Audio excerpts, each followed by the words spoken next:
When Family Guy deletes a scene, it can be for time or as a request from the network. But if some of those scenes were left in the show, Family Guy could have actually changed dramatically. So let's take a look at some of the most notorious deleted scenes in Family Guy history that might have made for a different show entirely. Let's first start with the scene from Season 12's Chap Stewie, an episode where Stewie tries to erase himself from the current timeline, but inadvertently kills off someone else. God, it's a family of idiots! I wish I was never born! So Stewie decides to alter the timeline so that he was never born into the Griffin family, which leads to him being born into a rich and snooty British family instead. He's practically a British otaku, so you know he's living the dream. I will now hand you over to your mother. This will be our last physical contact until I give you a firm handshake on your 18th birthday. But it turns out the posh British lifestyle isn't really for Stewie. He'd much rather be the smartest person in a room full of idiots. He goes his whole life with an English accent and yet can't even commit to a single day in Britain. This really must be one of those don't meet your heroes kind of moments. Ah! It's loaded? Who dares to shoot the bow tie off my cat? Luckily, Stewie's still as smart as ever and manages to build another time machine, restoring the timeline and being born into his rightful family. But some grudges last through timelines and universes. Coward! I have found you! Ah! Yeah, that's the kid who accused Stewie of shooting his cat's bow tie? That must have really upset him to make him chase Stewie into another reality. Never mess with an Englishman's cat, I guess. So that's where the episode ends in the final version, but a deleted scene exists where the bullet grazes Stewie's arm and goes into someone else. You can probably guess who. Oh my god, Stewie, you okay? It's kind of off-brand for the parents to acknowledge any of the wackiness that happens to Stewie, but it's super on-brand for them to ignore anything happening to Meg. But I guess there are some things you just can't ignore, and Meg's death is definitely not one of them. Guys, I'm all right. I think Meg... Oh my god, he's delirious. He's talking nonsense. Quick, everybody in the car! They'd really rather acknowledge Stewie talking than acknowledge Meg's head wound. This is quite a dark ending for an episode even by Family Guy standards, so it makes sense why it was ultimately removed. Meg goes through a lot of abuse throughout the show, and all of it is cruel, but I guess the show has to remember to check themselves every now and then so they don't go overboard. And speaking of dark scenes, the Family Guy team had to check themselves even as far back as Season 1, particularly with a scene in A Hero Sits Next Door that became one of the show's most controversial scenes, even in deletion. Why are you guys making such a big deal over Joe? I mean, you're not supposed to admire wheelchair people, you're supposed to feel sorry for them. So after Joe moves into the neighborhood, Peter begins to feel emasculated by how much everyone loves Joe. That might sound weird if you've only seen the modern seasons, but back in the day, Joe was actually someone worth admiring. People see Joe as a hero, which means Peter just needs to do something that'll make him a hero as well. So major bank robbery is in progress at Quahog Bank and Trust. Suspects are armed and extremely dangerous. Perfect! So Peter makes his way down to the bank to try and play hero, with no weapons, no defenses, and no real plan to speak of. He must have realized he's the protagonist and can't die. Classic meta plot armor. To his credit, he actually ends up putting a stop to the robbery. Oh, but his family wasn't watching. If a moment of heroism happens and no one's around to praise you, does it really count? Whoa, hang on. Sorry, no one can leave. At least you got the weapon away from the robbers. But if you're a guy with a gun in the line of sight of a cop, then you might as well have a big red target painted on your head. I got him. Oh, thank God. Take him out. No! Now in the final version of this episode, that little interaction ends right there. But there's actually an extended version of this scene that, like the last one, shows you where that stray bullet ended up. Check it out. It's a John F. Kennedy Pez dispenser. Oh. Yeah, not exactly a mystery why that one got removed. Sure, we were about 40 years removed from the tragedy at the time of this episode coming out, but I guess the wounds were still a little fresh on this one. Who would have thought that people didn't care for jokes about people they liked? Well, good thing I still have my Bobby Kennedy Pez dispenser. Wow, 2 for 2 on things the show couldn't air. This wasn't the only time the show threw a jab at the Kennedys, with one even involving a living cheeseburger in JFK's place. The scene stirred up a lot of controversy despite being deleted from the average broadcast, with Seth MacFarlane even later expressing second thoughts over the joke. Keeping this scene would have secured Family Guy a spot as one of the edgiest shows on television, a title it would later earn anyway. If only Mayor McCheese was still around to see it. That joke's not in bad taste, right? Oh, who cares? He's a cheeseburger. And Family Guy's no stranger to the occasional racist joke, but sometimes they forget to actually make it funny and end up deleting the scene, which is ultimately what happened at the end of Stewie and Brian's house renovation plot in Season 6's Peter's Daughter. Well, it's a rundown old house. Well, yes, I suppose to the untrained eye, that's what it would look like. So Brian and Stewie end up going in on renovating an old house together, something that would definitely strain the relationship if it wasn't already on thin ice. Something about mixing a high-stress environment with a bunch of power tools does not bode well for either of them. Hey, Brian. Knock, knock. Who's there? 2 friends building a house together. But it quickly becomes apparent that the duo has bitten off more than they can chew, so there's really only one way this can go. And no, they're not reselling it. That would take too long and doesn't give Stewie the opportunity to use copious amounts of gasoline. Didn't we have an electrician in there today? He left. Pretty sure he left. Isn't that his truck? Well, you can't break into the real estate game without breaking a few eggs. Or, incinerating them with the equivalent of a small bomb. And that's where their story was supposed to end, but there's actually an extended bit to this plot where the two are visited by two insurance agents. We're here about the fire at your other residence. We're investigating a possible arson. What's so suspicious about a house worth more for its land than the actual building suddenly bursting into flames? It's kind of the last place you'd expect, honestly. Luckily, a quick-thinking Stewie has the perfect scapegoat for this situation. You know what? I believe I saw Cleveland Brown hanging around the property at some point. I saw Cleveland too, actually. Come to think of it, that guy is experiencing the front of his house being destroyed all the time. The guy must be some kind of weird, property damage obsessed sicko. So the agents go over to Cleveland's to ask him some questions, and it goes about as well as you'd expect. What the hell? This is racism! Get that mace away from me! Ah! Yeah, this kinda just felt a little needless, so it's no wonder it got removed. Like, we just saw them murder an electrician. We don't need further convincing to believe they're bad people. Also, being outwardly racist is more of Brian's thing and doesn't entirely fit with Stewie's characterization. Just let him keep murdering people and leave the questionable worldviews to Brian. You feel okay about this? I don't know. Yeah, I'm alright with it. And sometimes Family Guy has to reel back on its ableism as well, particularly with Joe and his handicap. So this could be one of the reasons why the show deleted an extended montage of the guys misusing Joe in Season 6's Believe It or Not, Joe's Walking on Air. Hey, stop it! You women can't dance in here! So the guys attempt to make a men's-only club where they can have a safe haven from their wives. That is, until they realize that only having sausage on the menu isn't really what they're looking for. But while the club manages to integrate and everyone starts to dance, Bonnie decides to sit on the sidelines with her husband. What's the matter, Bonnie? Don't you want to dance? Oh, it's okay, Joe. I don't mind sitting here with you. There's gotta be some kind of dance they can do. Get some rollerblades on this guy's hands and show these people how to really get groovy. But Joe still can't help but feel like his disability not only holds him back, but also holds Bonnie back as well. It's just as nice watching other people have fun. God, I hate being handicapped. Now, in the broadcast version of this episode, the plot just moves forward into the story of Joe regaining his legs. But there's actually a bit of a montage about how poorly the guys treated Joe because of his handicap, like using his legs as a toe. All right, Quagmire, hit it! Oh, quit your screaming. Now you're the only guy in the group who can do the Van Damme split. But they've also used Joe and his legs as a fashion statement. Peter, did you find your sweater? No, but this'll work. Tennis, anyone? Honestly, I could see Joe on the runway. We already have models wearing full-on animals, so why not throw a whole man into the mix? And the guys also try faxing Joe, which I'm not really sure how that would work. Hey, Mort.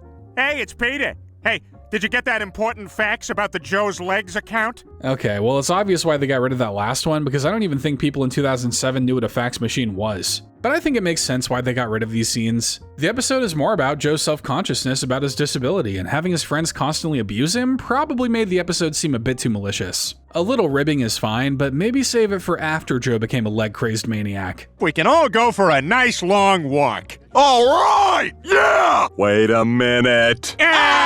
But believe it or not, sometimes the more racially motivated jokes are actually the better call, as seen in Season 10's Quagmire and Meg when Mort was supposed to be having a very different party. Hey, what's with all the cars on the street? Oh, they're all here for your surprise party, Meg. Peter, for God's sake, you idiot! So Meg was supposed to be getting a surprise party, but it turns out no one showed up. Not even Patty, Ruth, or Esther? Such fake friends. Meg was totally in the right to kill off Beth for being such a flake. Hey, Meg, happy birthday. You're the coolest. So if all those cars aren't for Meg's surprise party, what are they for? Well, it turns out Mort is hosting a little party of his own, a bit of Fight Club with a twist. Okay, the first rule of Jewish Fight Club is if somebody says ow, you stop. Ow! Well, you're not going to topple capitalist America in khakis with that kind of attitude. That's what that movie's about, right? It's been a while. But as it turns out, this was not the original idea for Mort's party, as the deleted scene reveals it to be much more like what you'd expect from a party, with a few added extremes. There's a dead in your bedroom. There better be. I paid good money for one. Did everyone get enough coke? Dang, Mort, I didn't know you rolled like that. I guess he must have been spiraling after Muriel was killed. Or, celebrating, because that's kind of what this actually looks like. So the show ended up going with the Jewish Fight Club version of this scene, and it kind of makes sense. The original scene kind of just feels needlessly edgy and honestly out of character for Mort. They can't just be stealing Quagmire's gimmick like that. Never thought this kind of joke would be the lesser of two evils for this show, but here we are. Okay, let's see. And sometimes Family Guy needs to remove scenes in order to keep their characters consistent with their actions, which is probably what they did in season 11's The Old Man and the Big Sea, where Carter needed to have all of his redeemable qualities stripped away. Lois, I think your father is dying. What? Ha! So Brian ends up seeing Carter at the hospital looking like he's on death's door while he's getting told he only has 2 weeks to live. That's terrible and gut-wrenching and everything, but is that will up to date? Obviously it's not important right now, but you know, before you croak, maybe make sure your finances are in order if you don't want your grave being used as a spit pot by your family. But when the family goes to check in on him, they find that he's completely fine.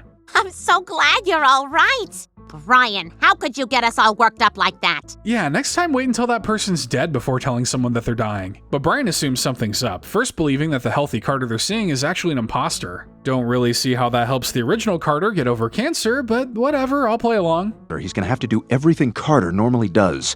We just have to wait and see if he slips up. So Brian and Stewie follow the alleged imposter to Peter Schmidt Industries, where they end up discovering something even more shocking. Well, shocking in the sense that it exists. Carter keeping it a secret is totally on brand for him. Specimen Z isn't Carter's body. What is it? Specimen Z is a cure for cancer. Like all cancers or just one particular form of cancer? Just trying to gauge how wowed I should be. But Carter ends up catching the two and reveals that they've been sitting on the cure for years now, but that it's more financially beneficial to keep it from the public. Why cure someone of cancer in a day if we can treat them for a lifetime and bill them every step along the way? I don't know, maybe in case there's an afterlife out there where you're just ripped apart by angry dogs for all eternity? Or, you know, because it's just the morally correct thing to do? So yeah, this is pretty evil of him and they wanted to keep Carter staying evil through the entire episode, so they decided to remove a scene when he first catches them. Brian, you're trespassing. And Stewie, you're getting so big! Come over here and give Pop-Pop a hug! I'm actually kind of surprised he knew Stewie's name. I'm pretty sure he gets Peter and Chris confused on the regular. It's definitely possible that they wanted Carter to be as inexcusably evil as possible in this episode, as he certainly doesn't learn a lesson by the end of this. So showing him excited to play with his grandson probably needed to be cut. I lied! And some moments would just completely change the trajectory of an entire episode, so the show makes the call to cut those bits out. This can be seen in season 11 Space Cadet, where a simple story about being trapped in space almost got a lot weirder. But I know this big red one is the one you press to launch. Ooh, big red button! So after Chris starts attending space camp, he gets his family onto a rocket that accidentally blasts off into space. See, this is what happens when you defund NASA. They have to start using big red buttons to launch their ships. Blowing through millions of taxpayer dollars should not be easier than starting a car. Yes! This is the best version of whatever's so enjoyable about this! And while the family's up in space, they get into all sorts of wacky space shenanigans, from watching YouTube with the Earth and Sun in the distance to hitting Meg with a sick spaceship prank. Meg's poking around the cargo hold. I'm gonna give her a little scare. It's one of those classic pranks for a reason. You should see the look on her frozen, atmosphere-starved face. But there's one bit of nonsense that happens on board that the show actually cut, and it could have drastically shifted the focal point of the episode. I slipped into a wormhole and became a priest in the future. Peter, you were gone for 2 seconds. That's about how long it takes to become an ordained minister. Seriously, you can do that stuff online. I've already ordained 3 weddings, and I don't think any of them are gonna last. But Peter becomes a follower of some guy named Zardan, who apparently has very specific requirements to honor his arrival. Where are my sparkling breasts? I failed you, Zardan. Take my priestly heart and reflective robes. Maybe they didn't want the episode to go too over the top, maybe this bit went on a little too long. Who's to truly say? I think Lois actually sums this whole thing up in the most perfect way possible. What the And it's actually kind of odd that a particular scene was trimmed down in Big Fat, but it may be because it was hinting towards the show interacting with another animated family even more later down the line. Hello, neighbors! Joe, you can walk! How do you do? I'm Stan Smith. Please come in. So this episode starts off with a dream revolving around the Smiths from American Dad moving on to Spooner Street. Unfortunately, the dream ends not long after, the same way most dreams do, with you left riddled with bullets. That's how your guys' dreams usually end, right? Oh, hey, Quagmire. Hey, you're not gonna believe this. I'm over here with Joe, and he's got a space alien. It's a very quick bit that doesn't lead to a whole lot of payoffs and misses a lot of character interactions that fans of both series were probably clamoring for. The thing is, there are scenes from this opening that were cut that show the family members interacting with their counterparts. You know, it's really cool to have another girl my age in the neighborhood. Shut up, Meg. She knows my name! I guess Haley's voice actor is still bitter she wasn't asked to return and voice Meg after the pilot. So we get a Haley and Meg meeting, along with Klaus meeting Stewie and Brian. I guess that makes sense, as Klaus is a bit of a combination of those two, being both an animal and aggressively European. Do you pee in that water and then swim in it? Yeah. You're alright. But even though the Smiths are crazy, they're nowhere near Griffin crazy. The clearest example of that can be seen in how Chris breaks the ice with Steve. If you had my boobs and I saw you from behind, I would think you were hot. Thanks. Raise your standards, Chris. You aren't exactly packing anything all that heavy duty on your chest. And it turns out this wasn't even the first time some of these guys had met each other. You two know each other? No, we don't know each other. You've ruined me for all men. Yeah, you know we were all thinking it. Every woman in a Seth MacFarlane cartoon has been involved with each other in some form or another. It's kind of shocking that all this got cut from the final episode, but it could be possible that the intro to the episode was running a bit too long. Or maybe they decided to hold off on these interactions for a longer, more in-depth crossover episode somewhere down the line. Well, it's been 13 years, guys. Stop teasing and give it to us already. Maybe American Dad returning to Fox is just the moment we've been waiting for.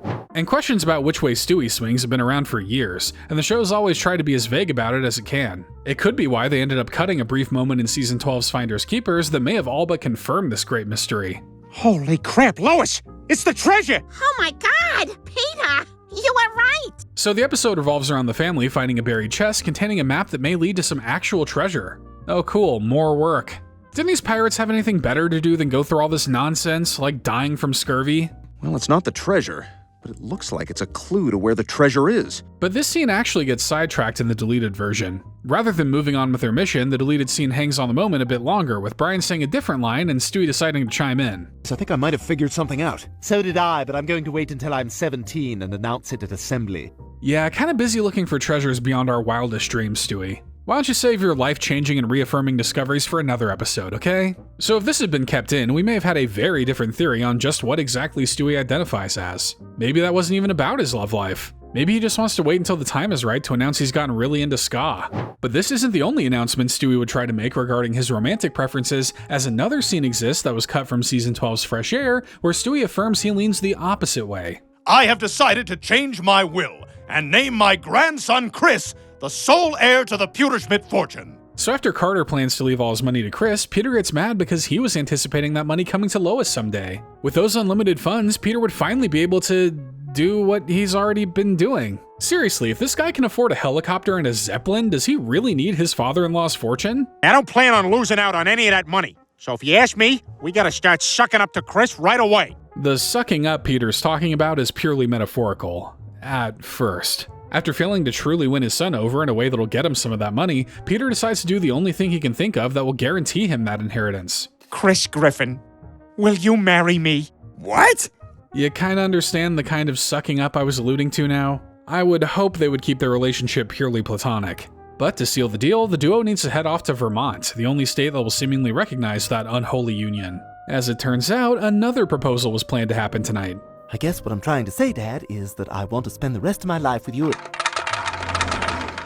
Oh, not quick enough. Why was Stewie even trying to propose to Peter? Doesn't he know he's a broke boy with no inheritance? Stewie's like a reverse gold digger. A silver planter? You know what? I'm gonna be a bachelor. Let people talk. I know I'm straight. So is Stewie living a lie, or is he just lying to himself? I think that would have been the first time we heard Stewie throw the old S word around, which really would have confused viewers who have always known him as the show's lovable, flamboyant baby. Another time, perhaps. There's only room for one affront against God in this episode anyway. But Stewie isn't the only baby in the show to have their characterization changed with the deleted scene, as the show apparently had much bigger plans for Susie Swanson, given her deleted scene in Season 12's Christmas Guy. No Christmas carnival! Whoever's responsible for this shall suffer my eternal wrath! So after learning that the yearly Christmas carnival has been cancelled, Stewie becomes infuriated and starts causing mischief all over town.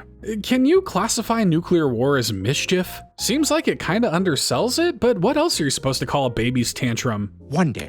A sense of wonder. Well, you have your work cut out for you, Peter. But while annihilating the whole town is all well and good, Stewie actually had a scene where he tried to give Joe a slow and terrifying death, which was removed from the final episode. Just let the man float in his hot tub with 4 floaties on. You earn these pleasures after all those years on the Force. Hey, what the hell? What's happening? Who's doing that? Stop! I can't swim without these things! It's honestly kinda frightening. Just give the man the dignity of a clean headshot. You don't even have to do a 360 no-scope or anything. And you know Bonnie's not going to do anything about it. There's no light in her eyes, but you just know her heart's skipping a beat over the prospect of freedom. Anyone wearing a nightgown at 2 in the afternoon is not a happy person. Okay, but you can't deny they're comfy. I'd record all these videos in a silky nightgown if it wouldn't make my neighbors try to peer through my window. But after enough struggle, Joe's ready for death's sweet embrace, though it seems like someone else in the family still has use for him. Ow! Who did that? Not on my watch, pal. Well, it's about time Susie started to act her age and handle firearms like Stewie. While other kids in the show have some aspect of adulthood to them, Susie has firmly stayed a non-speaking toddler since her inception. I guess this is meant to show that she can be on the same level as Stewie, but maybe they cut this scene because of the inevitable expectations to make Susie more like him. We already know she can beat up Stewie with her bare hands, so giving her firearm proficiency may make her a bit OP.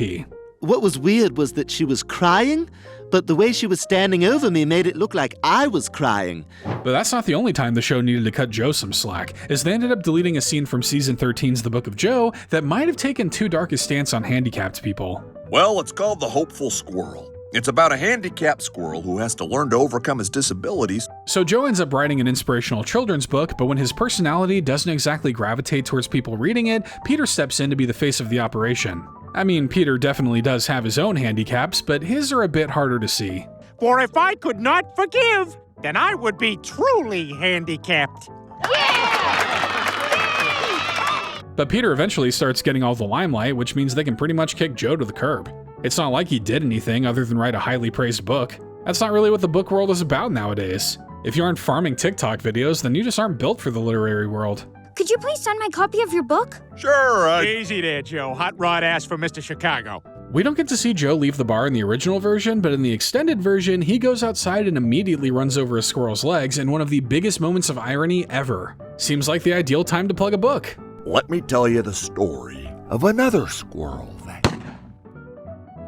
He didn't even want to try going chair shopping yet? They got some sick ones nowadays. Anyway, this was probably viewed as a bit too dark, basically insinuating that it's better to be dead than to be in a wheelchair. Makes sense why it got cut, as Joe isn't exactly the one who needs any extra dogpiling. I wish I had his balls. Phrasing, man. I know what you meant, but knowing this show, you 100% could assume he was being painfully literal. And sometimes the show has to change the entire ending of an episode, which could be for a variety of reasons, like with the season 12 episode, The Most Interesting Man in the World. You left a helpless baby in a public park, and that's something only an idiot would do. So Peter's tired of being considered an idiot by his family, his friends, and anyone who spends a minimum of 15 seconds in his presence. To rectify this, he tries to expand his horizons and absorbs himself in the arts to better educate himself. It's like a fish learning to walk. It's not gonna happen, but maybe after a million years or so, he'll find a way. He did a great job with the And after a few trips around the country, Peter returns home cultured, sophisticated, and essentially everything Brian pretends he is. Most of Brian's facade just ends up breaking down if you simply ask him to name a book. I'm actually rereading a lot of stuff. Yeah, like what? Just tap out. Unfortunately, reading the back of the shampoo bottle while you're on the toilet because you forgot to bring your phone doesn't count. So while this should be seen as a net positive, Peter being smart creates a sort of imbalance in the world. First, Peter becomes the smartest person in the family, but what's next? Dogs sleeping with human women? Babies building futuristic devices? Meg having friends? Sounds like absolute madness, and it needs to be stopped. Maybe if we send him to the dumbest city in the whole country, it'll bring back the old Peter. Okay, step right up and place your bets. Whose city's gonna get roasted today? So many to choose from, so many applicable places, but today's winner is Tucson. Please direct all your hate mail to the appropriate Family Guy offices if you guys actually know how to write. Aloha! So sorry to all our Tucson viewers out there. Unless this is really what it's like out there and you don't see an issue, in which case, aloha. But that wasn't the original ending to this episode, as Lois had a much more Clockwork Orange-esque tactic to dumb Peter down a bit. I'm gonna get the old Peter back. That idiot? He's dead. We'll see about that. Ah, the old dunking on another show route. It really is the show's bread and butter, and Family Guy's made fun of 2.5 Men plenty. Maybe that's why it was ultimately removed, as it could just be seen as low-hanging fruit even by the show standards. I guess you might start to look bitter dunking on shows with more Emmys than you. But making fun of Tucson is always on the table, so that's ultimately what the episode went with. Oh, I missed you too, Lois. I'm sorry I called you an idiot. I missed you too, Lois. And we all know Peter and Lois's relationship is on thin ice, but somehow they still managed to make it work.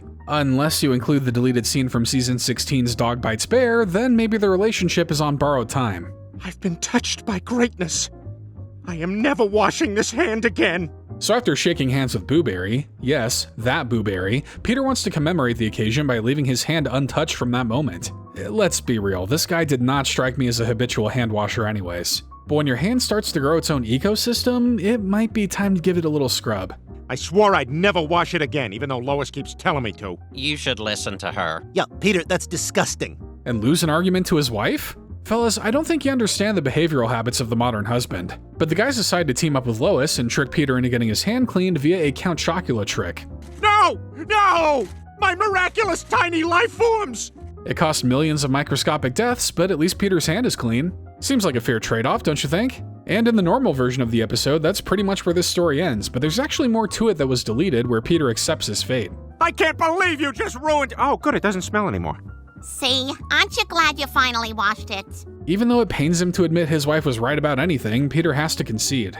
I guess marriage doesn't always have to be a war over who's right and who's wrong. It doesn't have to be like that, but it doesn't sound like their marriage is designed to be any other way. Let's just grind this thing out till the kids move away. Stewie's 8, right? He's 1. Ooh, we're in trebs. That's kinda underselling it. The series is filled with jokes about Peter and Lois being in a shaky marriage, but they often either refrain from acknowledging it too much or counterbalance it with a sign of how strong their love is. Like, the series can only keep going if they're together, so it'd be nice to see some proof that they actually like each other. Most episodes do manage to do that, so maybe that's why they tried to roll back on something that highlighted their clear-cut disdain for one another like this. And Family Guy's never too shy about meta-commentary on their own show, which is why it's a bit surprising that they cut an extended scene of Stewie swearing off his evil ways in season 17's Pal Stewie. Hey, this is kind of fun. Whee! Yes, wee. So Stewie ends up making a new friend named Hudson, who's just a regular old little boy, which might as well be some kind of foreign creature to Stewie. He's more used to the murderous or snooty brand of boys, so this is quite the change for him. Whoa! What are all these for? They're the usual. Destroying enemies, world domination. Oh, and killing my mother. Well, when you say that out loud to a well-adjusted person, suddenly all of that sounds downright psychotic. So Stewie quickly realizes that if he wants to continue being friends with Hudson, he might have to give up on all that nefarious, violent nonsense. Every little boy grows out of it eventually. Stewie's just a bit of a late bloomer. Stewie, what are you doing? Having a funeral, Bri. Say goodbye to evil Stewie. I think most people already did that like 10 years before this. It's true though, the more modern version of Stewie is far less nefarious and diabolical than he was in the first few seasons. This has been something the show has always kind of winked at over the years, but in the extended version of this scene, they flat out acknowledge it. Say goodbye to evil Stewie. And millions of fans. Hundreds of thousands. It's not 2007. That's right, just smile and laugh through the pain. It's funny how depressingly reflective that comment is, but maybe it was just a bit too self-deprecating for the show. You know, because you still want to convince people that your show is worth watching, right? And sometimes the show deletes whole scenes that would completely alter the future. Okay, maybe that's a bit dramatic, but the season 17 episode Bri Robot does fill us in on what's in store for Quagmire's future. You know that UPS lady with the super bruised legs? Well, one time... So Quagmire gets a whiff of something new in the neighborhood, sniffing out the source like a bloodhound. There really is no part of his body that isn't involved with his gross habits. He discovers that it's a new Asian massage parlor, and it would be an understatement to say he's a little jazzed about it. I was happy to see that new massage parlor. But deep down, I was disappointed that we took a shot at Allison Janney. Don't try to act all respectable now, Quagmire. You can't be white knighting an actress and be getting excited over the prospect of a happy ending. Those two things just don't mesh. He's referencing a conversation from earlier in the episode, but this inner monologue was actually different at one point, giving us a little glimpse into Quagmire's future. I knew that I would be getting giggitied inside of it, and that's why I was so excited. And that's how I met your mother. Man, the years have not been kind to you, have they, Quagmire? Maybe the aforementioned giggitying he got inside of the parlor sucked all the life force out of him, among other things. Kinda surprised this got cut, as it's 100% up his alley for his direction in life. But I guess we'll never truly know just how many children Quagmire will sire. And another on-brand Quagmire moment was cut from season 5, Stewie Loves Lois, probably for the implication, even though he would absolutely do this. Time for our daily community service, Rupert. So it's not entirely clear where this scene would take place in this episode, but it might be right before Stewie goes to the park with Lois. Anyway, he ends up sniping Quagmire's escort, which frees him up to do a few things. All right.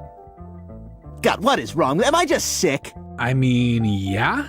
You could have just stolen her money and gone about your day like a normal person, but your first inclination was to take it too far. But this is basically just what Quagmire was for the show, a walking, shocking punchline about humanity's darker intentions. Or maybe he's just a guy that says giggity.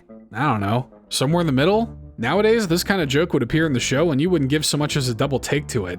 But this was still fairly early in Family Guy's life cycle, so it makes sense why something like this was intended to be cut. But not because it was wrong for the character, let's not get it twisted. Quagmire has shown himself to be very willing to give the dead no peace. Damn it! And it seems like the show just has to keep censoring Quagmire all the time, possibly in an attempt to save some portion of his character, like when the show deleted a line about his daughter and Quagmire's baby. Well, I'm clearly not the only one who was dissatisfied with his purchase. Whoever bought that baby from you obviously didn't want it. So Quagmire finds a baby girl on his doorstep with a note revealing that she's his daughter. Another name for his ever-growing no-contact list, it seems. But he can't exactly kick her to the curb like most of his female visitors, so he decides to take her in. If you ever come home and there's a tie on the door, it means I'm frogging someone, so give me at least a couple hours. You need a few hours to just hop over a bunch of people? There's no way I'm lasting more than a few minutes of that. My hammies would be screaming. So it's super clear Quagmire doesn't really know how to take care of a little girl. In fact, I don't think he even knows how to talk about a little girl without sounding like a massive weirdo. When Peter and Lois come over to help, it's mostly just used for a joke about her name. Yeah, I named her Anna Lee, but I'm probably just gonna call her Annal for short. That's funny. Thank you.